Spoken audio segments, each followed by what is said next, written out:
Ladies and gentlemen, please give it up for Beulah, Mougianis.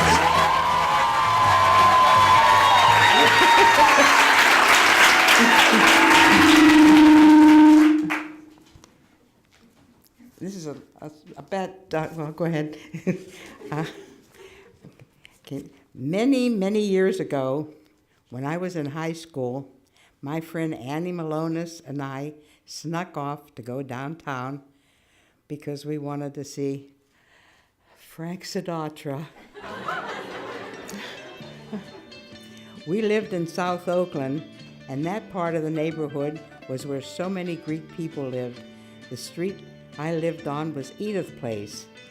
It was 1 block long, and almost everybody who lived there was Greek. Pretty much all you heard walking down Edith Place was Greek. Greek conversation, Greek music, all Greek. I remember everybody had a bench outside their houses where we would sit and visit and talk. That was our entertainment. Almost nobody had a car back then. I don't remember any cars parked on Edith Place. All our friends and relatives lived right in Oakland, so almost every place we wanted to go, we would walk there. If we ever wanted to travel outside of Oakland, we took the streetcar. One of my best memories that I have is bundling up and riding the streetcar downtown to shop for Christmas. It was a big deal to go and see how the department stores decorated their windows, and every year they were different. And I remember going to the school picnic at Westview Park with my mother, brother, my aunt, and cousin. The school didn't have a bus for us, so we took the streetcar ourselves all the way out there and back. Going out was fun, and we spent the day riding rides. Coming back wasn't so much fun, though. On the trip home, we would be sick from all the rides, the junky food, and the rocking of the trolley. I guess we got sick coming home every year because my mother knew to carry little bags with her and be ready. The poor trolley driver. When I was 13, I got my first job working at my uncle's grocery store downtown on Court Place. I would work Saturdays and Sundays and take the streetcar that ran down Fifth Avenue and took you right there. But mostly, we all walked. I walked with my friend Annie to South Oakland. From South Oakland to Shenley High School every day. We went up Atwood Street to Forbes Street and then on up to the high school. Looking back on it, it was a long walk, but we didn't think it was. Some of my girlfriends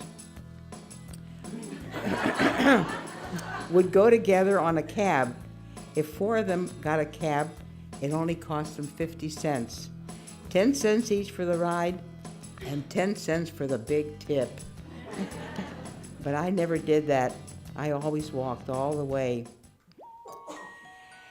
And you know who else walked the same way to school? Andy Warhol. The Warhols, that was the family's real name. They lived around the corner from us.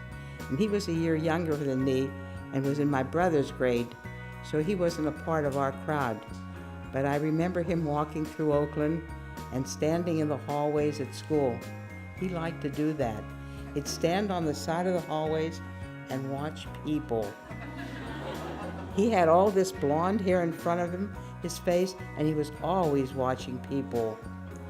And in grade school, we went to homeschool, and that was on Dawson Street. One day, he tried to pass my brother a drawing on a piece of paper. He was an artist even back then. The teacher saw it and took the piece of paper from him and ripped it in half. My brothers always said that if the teacher hadn't done that, taken that drawing away, he would have been rich.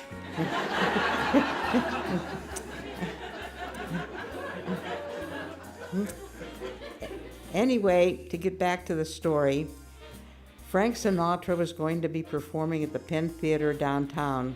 That theater's the Heinz Hall now. It was a movie theater, but it also had a stage.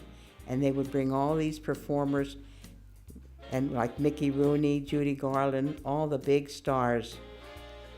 Now, if you were a young girl in the war years, you thought Frank Sinatra was the greatest thing in the world. All the girls would go to hear him sing, and we would just squeal and carry on. People thought he was loud, but we didn't think so. Young girls always do that for musicians they like, I guess. The Beatles, Elvis Presley, and what's that young singer's name today? Justin Bieber? They all probably think it's something new, but believe me, that kind of thing's been going on for a long time. For us, it was Frank Sinatra. I remember my mother couldn't understand what we saw in him. She would say, maybe if he was handsome, but he isn't. Look at him. If you would breathe on him, you could knock him over. But we didn't care. We thought he was wonderful. So we decided we would play hooky from school and go downtown to see him. And of course, we wouldn't tell our mothers anything.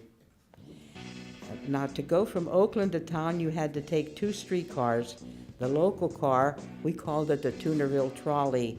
It would go on Atwood Street to get to Fifth Avenue. Then from Fifth Avenue, you would take another streetcar going into town.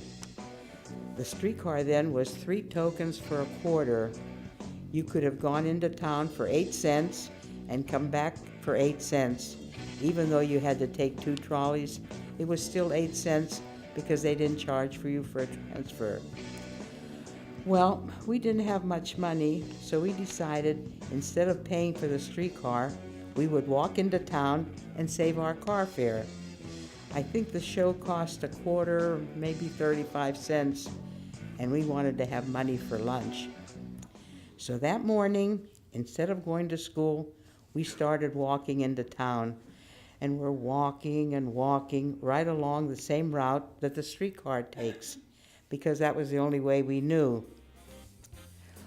We spent the whole day in town. We saw Sinatra at least 4 times because he would come on, and then the movie would come on, and he would come back on again. We tried to sit as close as we could all the way up front so we could see his blue eyes.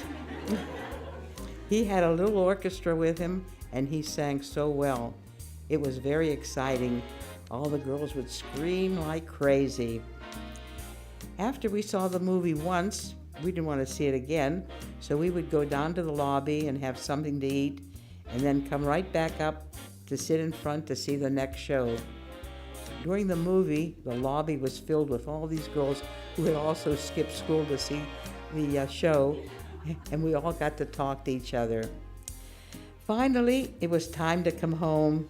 We walked again back home because we had spent all our money on little treats from the vending machines. We made it home, and everything was fine. The next day, I went to pick up my girlfriend again to go to school. When I got there, I could see from the kitchen window that she was sitting at the table holding her head and crying. I thought, uh-oh, something's wrong. Her aunt opened the door for me. "What did you do yesterday, Beulah?" Annie's aunt was very mean, and I was scared of her. I said, "We went downtown. Instead of going to school?" "Mm-hmm. Why?" "We wanted to go see Frank Sinatra." "Frank Sinatra?"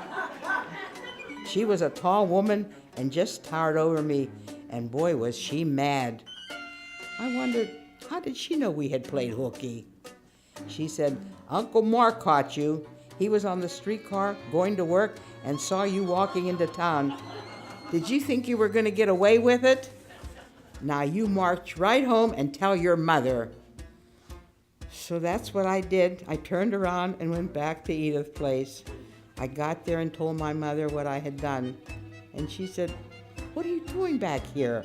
Now it's too late to go back to school, and you've missed 2 days instead of 1. couldn't you just have used a telephone?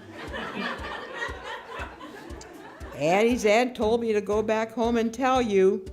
I guess I was so nervous that we got caught that I did exactly what I was told.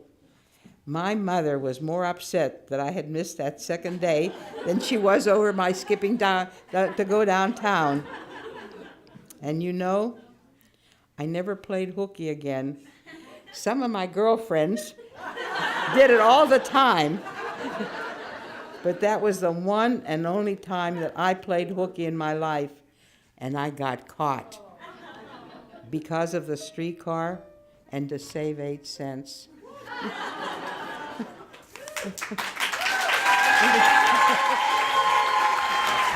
Give it up!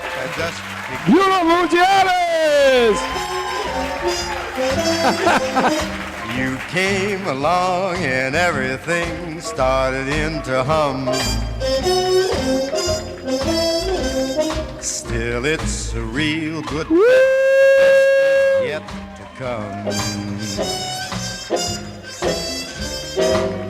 Best is yet to come, and babe, won't that be fine?